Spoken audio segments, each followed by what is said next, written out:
A former actor who repeatedly punched his elderly mother as she lay in bed sobbed as he was jailed for nearly 4 years.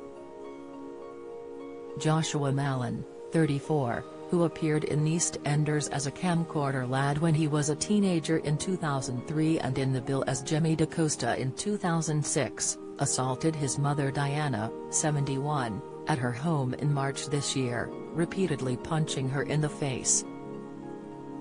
But Mrs. Malin, who sustained a bruise to her eye socket and to her knee in the horrific attack, broke down in tears in the well of the court as her only child was jailed for 3 years and 8 months and prevented from contacting her for a decade. The actor had previously been convicted of 5 offenses against his mother, including assault occasioning actual bodily harm in 2010 and 2020, battery in 2018 and 2020 and criminal damage in 2013. He has also breached a restraining order to see her on 2 previous occasions. Malin had punched her in the head on 2 occasions in June 2020, until she decided enough was enough and called the police. He had also grabbed her hand while she was driving and pulled her thumb back several times, back on August 13, 2017. In a victim impact statement read in court, Malin's mother said, "The assault made me feel vulnerable, it made me worry about who is going to be on my doorstep.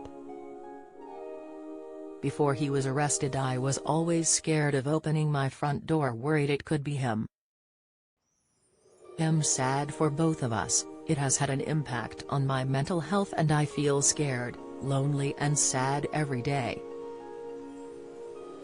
As well on appearances in soaps, Malin also had a role in Lock, Stock, in 2000, the TV spin-off from Guy Ritchie's 1998 film Lock, Stock, and Two Smoking Barrels.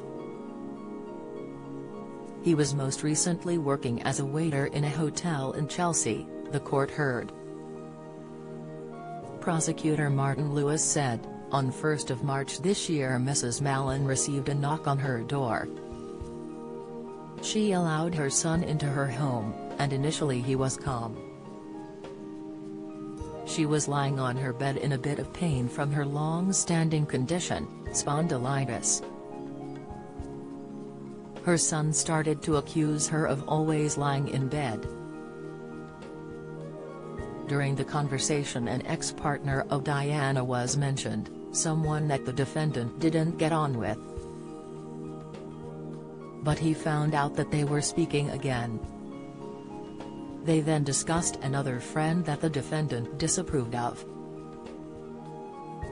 The defendant started getting very angry about her making a new friend. Out of nowhere he started punching her several times in the face. He said, "If you don't stop seeing them I'll kill you." It was a sustained attack. Mrs. Malin received a bruise to her eye socket and to her knee. Charles Burton, defending, said there had been issues between Malin and his mother dating back to childhood.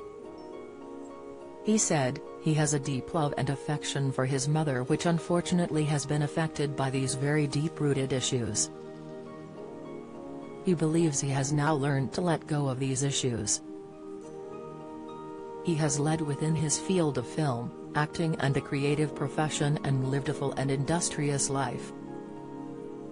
This was not gratuitous violence towards his mother, there are factors beyond his control, triggers that cause him to behave in a certain way. It is inconceivable that he would set out to visit mother with intent to harm her. He would want nothing more in the world than at some point to reconcile himself with his mother who he loves. Judge Simon Mayo told Malin, "The victim was your elderly mother, but this is not the first time you have used violence against her, nor the first time you had breached a restraining order that tried to protect her. You went to her home while she was in bed, and when you went into her room you struck her multiple times. She was 71 years of age and suffering with serious health issues which confined her to bed for long periods of time. I find it difficult to have a high degree of confidence that things will change. Addressing a distraught Mrs. Mallon, he said, "I hope you understand why a lengthy prison sentence was appropriate. I know that will give rise to conflicting emotions within you as his mother. I have made a restraining order today, to last for 10 years, which is designed to mean you are not at risk of being assaulted again." Mallon admitted assault occasioning actual bodily harm and breach of the restraining order and was sentenced to 3 years and 8 months imprisonment. Mallon was also made subject of a 10-year restraining order, preventing him from contacting his mother directly or indirectly.